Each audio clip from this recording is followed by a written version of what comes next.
Well, the Democratic Alliance is set to lay a charge against the African National Congress for its alleged failure to pay staffers' UIF contributions to the state. It has written to the Minister of Employment and Labour, Thulas Nxesi, and UIF Commissioner Teboho Maruping, asking them to confirm whether or not the ANC has been paying over Unemployment Insurance Fund contributions. Staffers at Luthuli House claim that the ruling party has been deducting UIF contributions since 2018, but not paying them over to the government. So for more on this, I'm joined now by Musa Zondi, acting spokesperson for the Department of Employment and Labour. Musa, thank you so much for your time this evening. Let's confirm a few things first of all. So has the African National Congress indeed been paying over UIF contributions to government? Well, as a matter of course, we don't issue information by anybody, contributor or otherwise, to anyone, unless, of course, we are compelled by the courts. So obviously the answer to that question is that I can't comment on that. So can you not confirm nor deny? I can't. Contributor information is sacrosanct. And on the day that we choose to divulge that information for whatever reason, then we choose a path that is very dangerous, because that means nobody would want to give us their information. And as a matter of course, we have very strict confidentiality agreements with our employees to ensure that they don't divulge information. Okay. So then, but then paint us the picture here, Musa. In the event that a company or corporation or organization does not pay over the UIF contributions to government, what are the consequences of that, generally speaking now? Well, the consequences are that the workers won't be covered. And as you would know, the purpose of the UIF, when it was set up, was to ensure that employers and employees contribute, so that if there is a chance that employees lose their jobs, they will be able to be covered, especially to alleviate the economic and social effects of unemployment. So that's the reason for existence. And from what you're saying, we found out, for example, during the disbursements of tests, that there are a number of companies that came to us and said, we've got 50 employees, and that on our records, we had 20 employees. And on the basis of that, we'll go back to the company and say, you've claimed for 50 employees, we'll raise the debt against the other employees that they had not put in the thingy, and we'll make sure that they pay for it.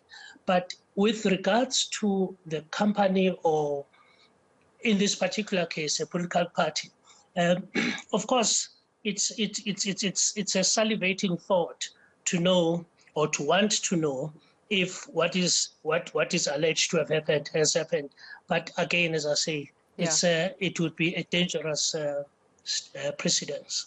All right, well, let's work on not necessarily zeroing in on the African National Congress, but give us your insights then in terms of how would any ordinary political party or organization therefore work, Musa. So in this case, a political party that does not pay over its UIF contributions, even though they deem to have said that they paid over to it, what can legal action then be instituted against them? Is it against the law? Are they breaking the law? What happens in that sense?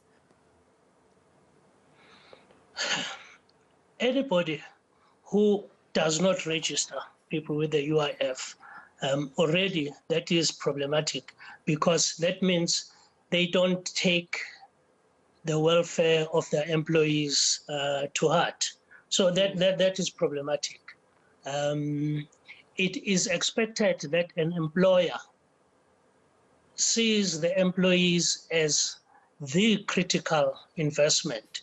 And therefore, we expect that for a certain level of employees, there would be that contribution that would cover them, that would cover their dependents, that would cover a pregnant woman, that would cover for adoption, and for all the other reasons that the UIF exists for. we are also quite happy to say, because of all of those contributions, we've been able, as the UIF or the department, to see South Africa through its worst moments, having disbursed over 61 billion rand. We are continuing now after the KZN and Joburg unrest to support business, to support employees. And those things are sacrosanct to us. But when it comes to wanting to narrow it down to individuals, and I can feel where you're going, and unfortunately, I can't narrow it down to individuals. I'm just saying anybody who registers or who runs a business should register their people with the UIF so that they are covered when they need the help the most.